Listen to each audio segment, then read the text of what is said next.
भैया, अब हमने लकड़ियाँ तो काट ली हैं, चलो अब चलते हैं। गुरुदेव हमारी प्रतीक्षा कर रहे होंगे। हाँ हाँ रामानंद, हम अभी चलते हैं। इतना कहकर दोनों भाई लकड़ियाँ लेकर वहाँ से चल देते हैं। गुरुदेव, आंखें खोलिए गुरुदेव, देखिए हम लकड़ियाँ लेकर आ गए हैं।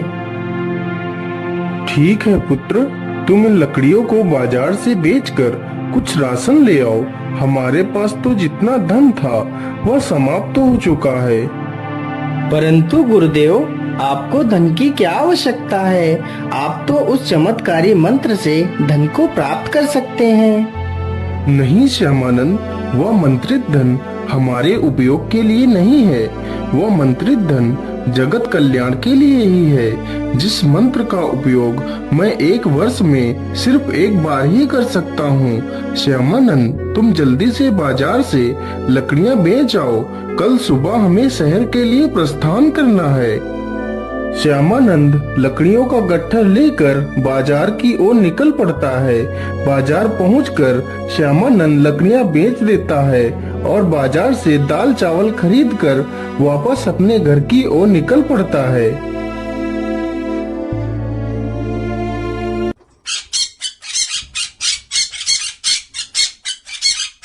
अरे, ये किसकी आवाज है? मुझे लगता है या तो एक पक्षी की आवाज है जो किसी मुसीबत में लगता है। अरे, या तो एक तोता है। मुझे इसकी जान बचा लेनी चाहिए, नहीं तो यह बाज उसे मार डालेगा। श्यामानंद तुरंत ही एक डंडा उठाता है और बाज को फेंक कर मारता है, तो बाज तुरंत ही तोते को छोड़कर वहाँ से उड़ जाता है। अरे राम राम राम, यह तोता तो पूरी तरह घायल हो चुका है। मुझे इसके घावों पर जड़ी बूटी लगा देनी चाहिए। इतना कहकर वह जल्दी से जड़ी बूटी लाता है और तोते के घाव पर लगा देता है। तोता कुछ क्षण पश्चात स्वस्थ हो जाता है। हे दयालु इंसान, तुमने मेरी मुसीबत में सहायता की है। तुम्हें जब भी मेरी मदद की आवश्यकता हो तो मुझे जरूर याद करना। मैं तुम्हारी मदद अवश्य करूँगा। ठीक है मेरे प्यारे दोस्त, आवश्यकता पड़ने पर मैं तुम्हें अवश्य याद करूँगा। इतना कहकर श्यामानंद वहाँ से चला जाता है और फिर वह तोता भी वहाँ से चला जाता है।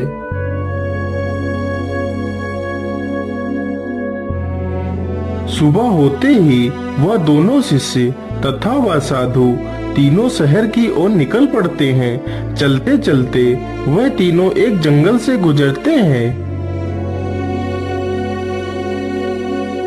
अरे ठहरो तुम तीनों, इतनी जल्दी भागते हुए तुम लोग कहाँ चले जा रहे हो? हम तीनों शहर जा रहे हैं, लेकिन आप लोग कौन हो? हम तीनों इस जंगल के डाकू हैं। डाकू? लेकिन डाकू जी, आपने हमारा रास्ता क्यों रोका है? हमें जाने दीजिए। हाँ हाँ, जरूर चले जाओ, लेकिन उससे पहले तुम्हारे पास जितना भी धन है वो हमें दे दो, फिर आराम से चले जाना। लेकिन डाकू जी, हमारे पास तो कुछ भी धन नहीं है। क्या बोला? धन नहीं है? हमें मूर्ख बना रहा है। नहीं नहीं डाकू जी, हमारे पास कोई धन नहीं है, मैं सच कह रहा हूँ। अरे लाखन, मुझे लगता है इनके पास कोई धन नहीं है, हमें इन्हें छोड़ देना चाहिए। अरे नहीं नहीं, बड़े दिनों के बाद तो कोई शिकार हाथ लगा है और तुम कह रहे हो इन्हें छोड़ दूं।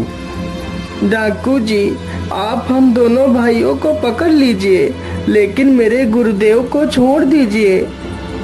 ठीक है, मैं तुम्हारे गुरु को छोड़ दूंगा यदि तुम दोनों हमें 1000 स्वर्ण मुद्राएं लाकर दो। हे भगवान, अब मैं क्या करूं? कहां से लाऊं इतनी सारी स्वर्ण मुद्राएं? क्या सोच रहे हो तुम दोनों? जाओ और कल सुबह तक 1000 स्वर्ण मुद्राएं लेकर आओ, नहीं तो तुम्हारे गुरु को मार देंगे। ठीक है, हम तुम्हें 1000 स्वर्ण मोहरे लाकर देंगे, लेकिन आप लोग हमारे गुरु को कोई नुकसान मत पहुंचाना। गुरुदेव, आप चिंता मत करना, हम दोनों भाई कल सुबह तक धन लेकर आ जाएंगे।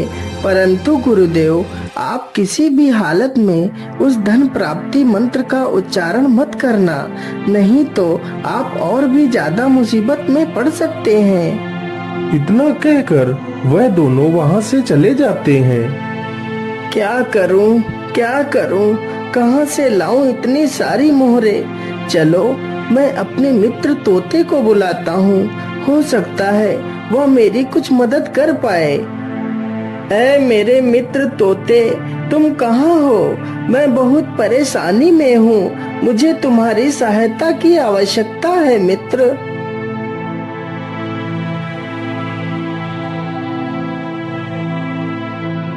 अरे, यह आवाज तो मेरे मित्र की है, चलो चलकर देखता हूँ।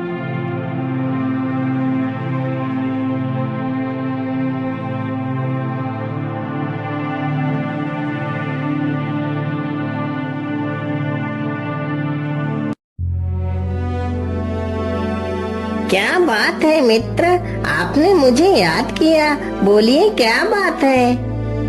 फिर श्यामानंद उस तोते को पूरी कहानी सुनाता है। मित्र, मैं तुम्हारी मदद तो कर सकता हूँ, लेकिन इसमें तुम्हारी जान को भी खतरा हो सकता है। मैं ऐसी गुफा के बारे में जानता हूँ जिसमें डाकुओं ने बहुत सारा धन इकट्ठा कर रखा है। तुम वहीं से 1000 स्वर्ण मोहरे लाकर अपने गुरु की जान बचा सकते हो। लेकिन मित्र, चोरी करना तो पाप है, भला हम इस पाप को कैसे कर सकते हैं? लेकिन भाई, हमारे पास और दूसरा कोई रास्ता भी तो नहीं है। यदि एक पाप से हमारे गुरु की जान बच सकती है, तो हम यह पाप करने के लिए तैयार हैं। चलो मित्र, हमें उस गुफा के पास ले चलो। मित्र, मैं तुम्हें गुफा के पास तो ले चलूंगा, लेकिन याद रहे, रात्रि होने से पहले उस गुफा से हमें बाहर आना होगा, क्योंकि रात्रि होते ही वह डाकू गुफा में आ जाते हैं। फिर वह तोता दोनों भाइयों को गुफा के पास ले जाता है।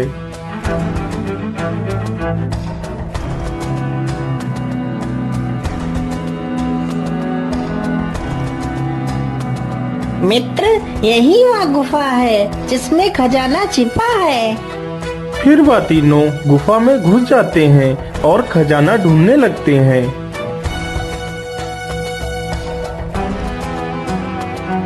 अरे मित्र, हम इस गुफा में तो आ गए हैं, लेकिन खजाना तो कहीं दिखाई नहीं दे रहा। ढूंढते रहो मित्र, खजाना यहीं कहीं होगा। अरे, यह कुआं कैसा है? इस कुएं को तो इस पत्थर से ढक दिया गया है, कहीं खजाना इसी कुएं में तो नहीं है।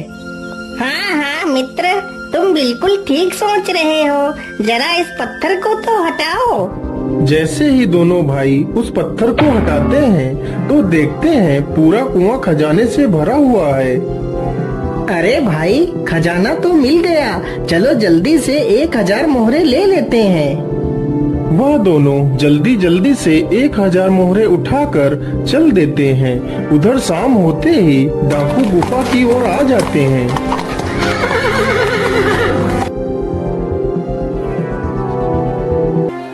अरे भाई, यह आवाज तो किसी के अंदर आने की लग रही है। हाँ मित्र, मुझे लगता है वह डाकू आ गए हैं। चलो जल्दी से छिप जाते हैं। फिर वह तीनों एक चट्टान के पीछे छिप जाते हैं। उधर वह डाकू उस साधु को पेड़ से बांध देते हैं और उन दोनों भाइयों की प्रतीक्षा करने लगते हैं। इसी प्रकार वह साधु तथा वह दोनों भाई बड़ी ही कड़ी मुसीबत में फंस जाते हैं। इसी प्रकार डाकुओं को प्रतीक्षा करते करते सुबह से दोपहर हो जाती है, लेकिन दोनों भाई वापस नहीं आते। अरे ओ साधु, तेरे शिष्य तो अभी भी नहीं आए हैं। कहीं वह मुझे मूर्ख बनाकर तो नहीं चले गए? यदि ऐसा हुआ तो तेरी जान मैं अवश्य ले लूंगा। नहीं नहीं डाकू भाई, आप मुझे मत मारिए, आप मुझे छोड़ दीजिए। हाँ हाँ, हम तुझे छोड़ देंगे यदि तू हमें ढेर सारा धन दे। ठीक है, मैं तुम्हें खजाना दे सकता हूँ, लेकिन तुम्हें खजाना मिलने के बाद क्या तुम मुझे छोड़ दोगे? हाँ हाँ साधु, मैं तुझे छोड़ दूंगा, पहले तू मुझे खजाना दे दे। फिर साधु उसी धन प्राप्ति मंत्र का उच्चारण करने लगता है। तभी आसमान से हीरे जवाहरात सोने की मोहरें गिरने लगती हैं। यह देखकर सारे डाकू खुशी से झूम उठते हैं और सारा धन इकट्ठा करने लगते हैं।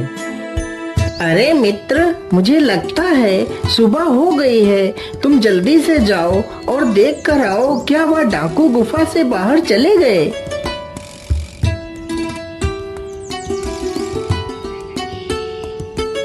नहीं मित्र, अभी वह डाकू सो रहे हैं। हे भगवान, सुबह हो गई है। यदि हम दोनों समय पर नहीं पहुँचे तो वह डाकू गुरुदेव को मार डालेंगे। हे साधु, तुमने मेरे कहे अनुसार मुझे इतना सारा धन दिया है, इसलिए मैं तुम्हें आजाद करता हूँ। ठहर जाओ लाखन, ये सारा धन मेरे हवाले कर दो, नहीं तो तुम सब लोग मारे जाओगे। अरे छगन भाई, आप यहाँ? अरे छगन भाई, हम तो डाकू हैं, इसलिए हम तो भाई भाई हुए। हमें मार कर आपको क्या मिलेगा? यह खजाना मुझे तो इस साधु ने अपने मंत्रों की सिद्धि से दिया है। तुम हमें छोड़ दो, इस साधु को पकड़ लो। नहीं नहीं डाकू जी, मैं तुम्हें खजाना नहीं दे सकता।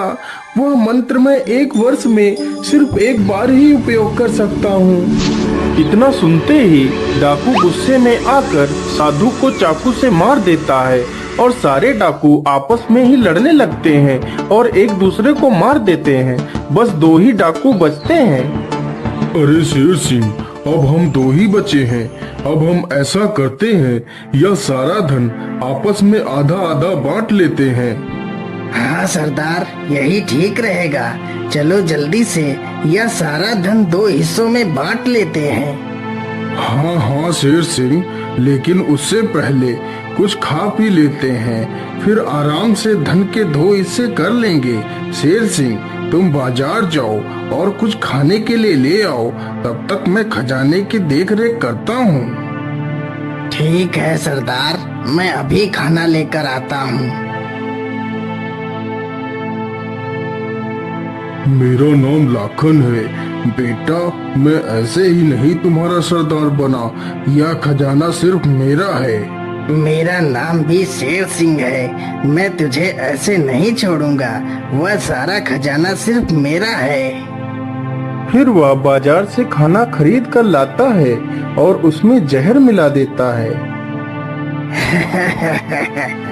अब यह खाना लाखन खाएगा और ढेर हो जाएगा, फिर सारा खजाना मेरा होगा। अरे सरदार, तुम कहाँ हो? देखो, मैं खाना लेकर आ गया हूँ।